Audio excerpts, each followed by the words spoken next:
వెంకయ్య నాయుడు గారు భారతదేశం గర్వించదగినటువంటి ఒక రాజకీయ నాయకులు ఆయన. ఈయన సుబ్రహ్మరెడ్డి గారు భారతదేశం గర్వించదగినటువంటి మనసున్న మంచి మనిషి మన సుబ్రహ్మరెడ్డి గారు. ఎందుకంటే ఎదటి వాడికి ఏదన్నా చేద్దాము అనేటువంటి ఏకైక ఆలోచనతో ఉన్నటువంటి ఆయన సామాన్యంగా ఎవరినైనా 100 సంవత్సరాలు ఉండాలంటారు. కానీ మనకున్నటువంటి ఆ దశలన్నీ అనుభవించాలంటే 120 సంవత్సరాల జీవితం పడుతుందండి. ఆ 120 సంవత్సరాలు సుబ్రహ్మరెడ్డి గారు జీవించి కళాసేవ, రాజకీయ సేవ, వ్యాపార దృక్పథంతో, భక్తి భావనతో మరి ఆ సంస్కృతికి అన్నిటికీ కూడా ఆయన ఉపయోగపడాలి అని మనస్ఫూర్తిగా కోరుకుంటూ మరి ఎంతమంది పెద్దలు, సినిమా వారు, వ్యాపారవేత్తలు, డాక్టర్లు, పారిశ్రామికవేత్తలు, కళాకారులు, పండితులు ఎంతమంది ఆయన కోసం వచ్చారు అంటే ఒకే ఒక వ్యక్తి భారతదేశంలో ఉన్న సినిమా నటీనటులందరినీ వేదిక మీదకి ఎవరు తేగలరంటే సుబ్రహ్మరెడ్డి గారు. భారతదేశంలో ఉన్న రాజకీయ నాయకులందరినీ ఒక వేదిక మీదకి ఎవరు తేగలరంటే సుబ్రహ్మరెడ్డి గారు. కాబట్టి అంత మంచి మహానుభావుడైనటువంటి సుబ్రహ్మరెడ్డి గారికి ఆ పరమేశ్వరుడు ఆయురారోగ్య ఐశ్వర్యాలు ఇచ్చి మరింత సేవా దృక్పథాన్ని ఆయన చేయడానికి కొనసాగించాలని కోరుకుంటూ సెలవు తీసుకున్నాను. Subram's birthday, having heard of the wonderful characteristic of this dynamic person. You know, I have known him for 4 decades, I think. It looks like just 4 years. His achievements in every single field is outstanding. You know, sometimes you question ourselves saying, today if you want to reach that position, or you're a graduate of London Business School, or you're a graduate of one of the US universities, where were you graduated? I think Subram defeats all these graduates. If the country is looking forward to welcoming Microchief Mr. Nadella, I think we have a super chief here in Subram Reddy, who have done outstandingly well. And every single thing that he touched, we admire him. We admire him in what he has done in philanthropy. And I know the many things that he has done, even in medical field, it's outstanding. But in business, but in politics, of course, the stage itself proves it. There is no politics here.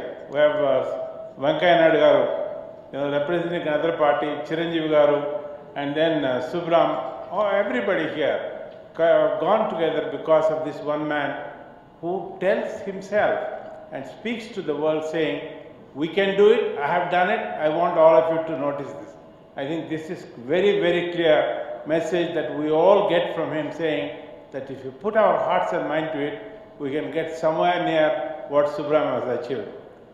Parchur Venkateswararao గారు ఆయన ఆశీర్వదిస్తున్నారంటే ఆశీర్వదించకూడదు. నేను అన్నాను సుబ్రామ్కి 70-1 ఒకే సంవత్సరం birthday అంచేత ఆశీర్వదించవచ్చు తప్పలేదన్నా.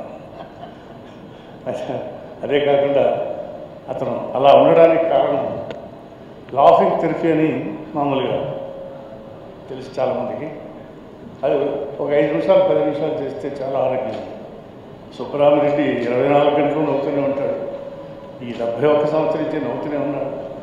ఉన్నంతకాలం నవ్వుతూనే ఉండాలని నేను మిత్రుడిగా ఆశీర్వదిస్తాను. Thank you.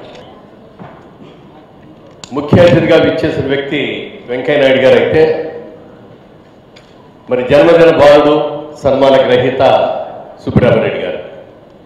ఇద్దరిది ఒక పార్టీ కాకపోయినా పార్టీలు అంటే ఎన్నికల వరకే పార్టీలు ఎన్నికలు అయిన తర్వాత అందరూ కలిసిమెలిసి దేశాన్ని అభివృద్ధి వైపు నడిపించాలనే దానికి ప్రత్యేకంగా ఇవాళ ఈ వేదిక చూస్తే అర్థమవుతుంది. ఇద్దరు మహానుభావులు ఇద్దరు కూడా ఈ రోజున ఈ సభలో ఉండటం అనేది చాలా సంతోషకరం. జనవరి నెల రాగానే మనకి సంక్రాంతి పండుగ వస్తుంది అని ఉత్సాహపడతాం. సెప్టెంబర్ నెల రాగానే ఇద్దరు ప్రముఖుల పుట్టినరోజులు ఉంటాయి. జనరల్గా ఎవరైనా పుట్టినరోజు ఒకరోజే చేసుకుంటారు, కానీ ఆ ఇద్దరు ప్రముఖులు నెలంతా చేసుకుంటారు. ఆ ఇద్దరు ఎవరంటే, ఒకటి అక్కినేని నాగేశ్వరరావు గారు, 2 సుబ్రహ్మరెడ్డి గారు. ఇద్దరు కూడా సెప్టెంబర్ 17వ తారీఖున ఒకరు, 20వ తారీఖున ఒకరు పుట్టారు. నెలంతా కూడా పండగ. అలాంటి ఈ పండుగలో పాల్గొనే అవకాశం కలగడం అదృష్టం. మరొక చిన్న మాట సుబ్రహ్మరెడ్డి గారి గురించి, చాలా మందికి స్నేహితులు ఉండొచ్చు, శత్రువులు ఉండొచ్చు. కానీ సుబ్బరామిరెడ్డి గారికి స్నేహితులు మాత్రమే ఉంటారు, శత్రువులు ఉండరు. ఎప్పుడైనా ఆయన దగ్గరికి వెళ్ళి ఫలానా వ్యక్తి మిమ్మల్ని గురించి విమర్శించాడు అంటే అవి ఆయన అలా విమర్శించరయ్యా, విమర్శించడు, ఏ సందర్భంలో అన్నాడు వదిలి అవన్నీ అంటాడే తప్ప నన్ను విమర్శించాడు అతని దగ్గర నేను చూస్తాననే మాట ఎప్పుడు అన్నాడు. ఆ వ్యక్తి కనపడినప్పుడు ముందు అందరికంటే ముందు ఆయన దగ్గరికి వెళ్ళి ముదమే చేసి సరదాగా పలకరించేసి వచ్చేస్తాడు. అలాంటి మంచి వ్యక్తి మరిన్ని పుట్టినరోజులు జరుపుకోవాలని మనస్ఫూర్తిగా కోరుకుంటూ ఆ భగవంతుడు ప్రార్థిస్తున్నాడు. కేంద్ర మంత్రివర్యుడు వెంకయ్య నాయుడు గారు ఈరోజు మనమందరం శుభాకాంక్షలు తెలియజేస్తున్నాం. మన సుబ్బరామిరెడ్డి గారు వేదికపై ఉన్న వారి ఆత్మీయ అతిథులు ఇచ్చేసిన మీ అందరికీ నా నమస్కారం. ప్రత్యేకంగా సుబ్బరామిరెడ్డి గారికి 71 సంవత్సరాలు పూర్తి చేసిన సందర్భంగా శుభాకాంక్షలు.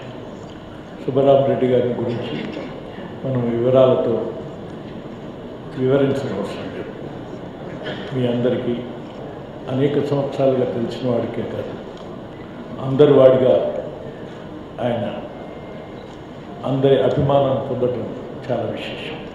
దానికి తోడు వివిధ రంగాల్లో ప్రావీణ్యతతో పాటు అందరి అభిమానాన్ని సంపాదించి అనేక కార్యక్రమాల్లో అందరికీ చేదోడు వారుగా ఉండేటువంటి వ్యక్తి.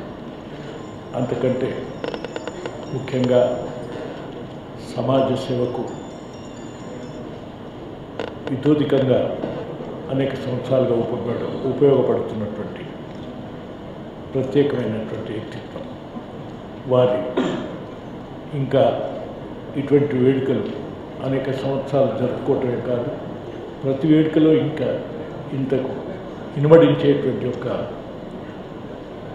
అభిమానాన్ని సంపాదించి వారి జీవితం సాగాలని ఆశిస్తూ ఈనాటి ఈ కార్యక్రమానికి ముఖ్య సూత్రధారి మనందరి అభిమాన పాత్రలు గౌరవనీయులు సుబ్బరామిరెడ్డి గారికి, వేదికపైన నా పెద్దలకు, ఇక్కడికి విచ్చేసిన సోదరులకు సోదరిమణులకు అందరికీ కూడా ముందుగా హృదయపూర్వకంగా ధన్యవాదాలు తెలియజేసుకుంటూ, వేదికపైన ఉన్న నాయకుల్ని, ఇక్కడికి విచ్చేసిన పెద్దలను చూస్తూ ఉంటేనే ఒక పార్టీ లేదు, ఒక ప్రాంతం లేదు, ఒక ఫీల్డ్ లేదు, మొత్తం అందరికి కూడా కావాల్సిన అందరూ వాడు సుబ్బరామిరెడ్డి అని చెప్పని మనం చూస్తుంటే అర్థమవుతా ఉంది.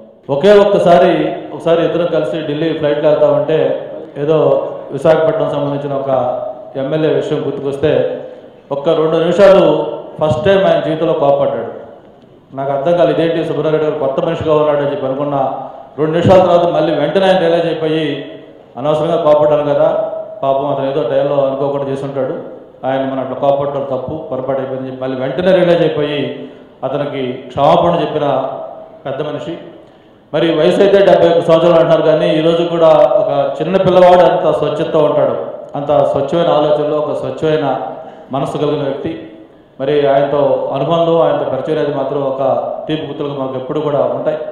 ముఖ్యంగా నాకు కూడా 2-3 విషయాల్లో ఏదైనా డిసిషన్ తీసుకునేటప్పుడు ఒక పెద్దగా ఒక అనుభవం వ్యక్తిగా ఆయన ఇచ్చిన సలహాలు ఈరోజు నాకు జీవితంలో చాలా ఉపయోగపడ్డాయి. నేను ఒక మంచి మార్గంలో నడవడానికి తోడ్పడ్డాయని చెప్పి తెలియజేసుకుంటూ, సుబ్బరామిరెడ్డి గారి యొక్క పాపులారిటీ గురించి మరి ఇందాక పెద్దలు చెప్పారు, అన్ని రంగాల్లో అని చెప్పాను. అది ఆయన లేని రంగం లేదు, ఆయన సక్సెస్ కానీ ఫీల్డ్ లేదు. మరి ఒకసారి అక్కినేని నాగేశ్వరరావు గారు ఒక సన్మాన సభలో మాట్లాడుతూ ఆయన గురించి చెప్పిన ఒకే ఒక మాట చెప్పాలి.